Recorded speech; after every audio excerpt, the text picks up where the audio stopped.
All right, guys. It is a hot Sunday evening here in North Georgia. We went to North Carolina yesterday to pick up a new project vehicle, and if you're on our Facebook page, you'll probably already know what it is. But check it out. 1966 Ford F100. It's got some very cool patina on it. Been looking for a truck to build for a little while now, so the body is pretty doggone solid on the outside. Do have a little bit of rust here on the bottom of the fender, or the bottom of the bed. I'm sure they'd make a patch panel for that. The cab corners are fairly solid. This side does have a little bit of rust through in it right there. Not terrible. Rockers are good and solid. Unfortunately, someone had a CB antenna on it at one time. Floors, they're about like you'd expect for an old truck. Got holes in them, kind of soft, but again, they make patch panels for that. The seat is, well, it's not terrible, but it's not great either. The dash, it's there. I just noticed that. I didn't see that before. Got a little bit of a rust issue right there, but no, I'm not worried about it. This is not going to be a show car. Everybody knows what I built. So, oh boy. Oh wow, that door's a little bit worse than what I thought it was. But again, I'm not expecting perfection here. And here we go. Got the straight six in it with a 3-speed manual. The truck is very solid in some spots and just kind of rusty in others, just kind of like you'd expect an old truck to be. You can look up under the hood there and see it's got a little bit of rot there, but overall, it'll be good for a builder. The body's not too beat up on it. Again, the rockers are fairly solid. I had no idea that this metal that they use for these rockers was so thick. But, oh boy.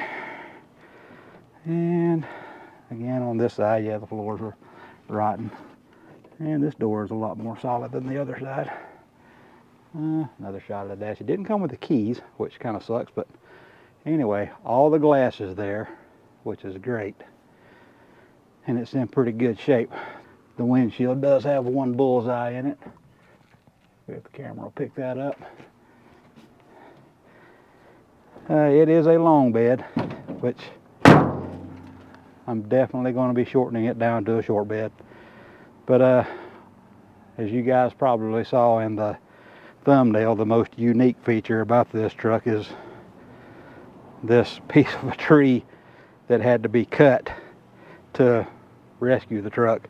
Now, I didn't do this. The fellow that I bought it from, apparently he did it, but man, the tailgate is really rough. But he did give me another tailgate to go with it. And inside the bed is pretty rough, as you can see.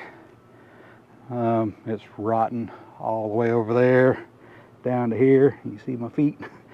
But I'm not too concerned about the bed floor on this thing because, well, we don't need that where we're going. The cab is very solid all the way around the front lip here, which that was one thing that I was concerned with having to fix, but this cab's pretty solid as far as that goes. Tops of the bed rails are fairly straight. Got one little dinger back here on this side, and again on this side it's not perfectly straight. It's got one little dent here, but again, I'm not too awfully concerned with it. This thing's in fairly decent shape for being a farm truck. Bulkhead does have a typical little bend in it.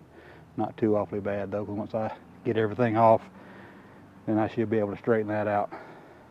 Front bumper looks pretty good, except for on the passenger side. It's got a little bit of a bow in it. The grill, it's there. Like I said, it's just going to be a good builder truck. I'm not looking for perfection. I'm going to build a rat truck out of it.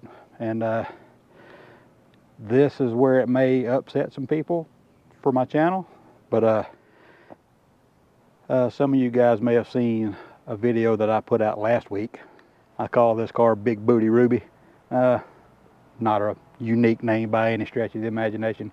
But the good part about this car is that it is a Panther platform car. It is kind of like the old Crown Vics that you see, you know, the cop cars and all that stuff, which I mean, these were cop cars for a little while as well. Anyway, I like these because the track width is narrower than the later models, like the Aero models, and definitely narrower than the last year models of the cars.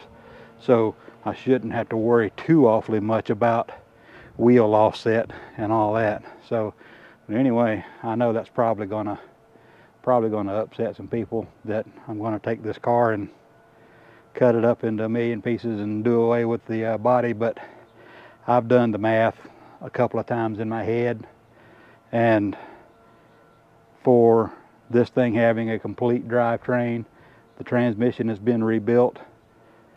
The rear end is a 355 8.8 with a posi traction in it.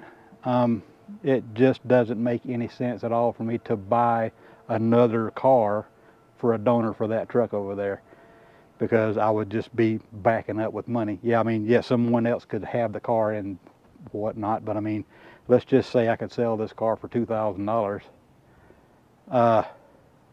Then I would spend more than that getting the drivetrain that I've got currently. So it's going to have to go, and it's going to go under this old girl eventually. I got rid of that Nissan 300ZX Shiro that I had, so this spot is now available for me to back my trailer up and keep the truck parked here for a little while, and it's probably going to be a winter project for sure. We have another lift to put in the shop, and once I do that, then I can take my Volkswagen and put it over there in the shop and get it out of the way, and then I can start disassembling the truck to do the sheet metal work that needs to be done. And it's going to be an undertaking, but again,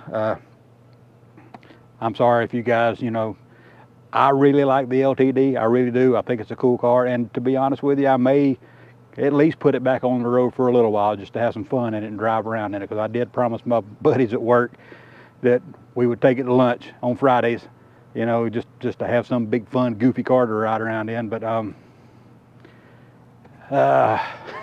it is what it is. So thanks guys for watching, and we'll see you next time.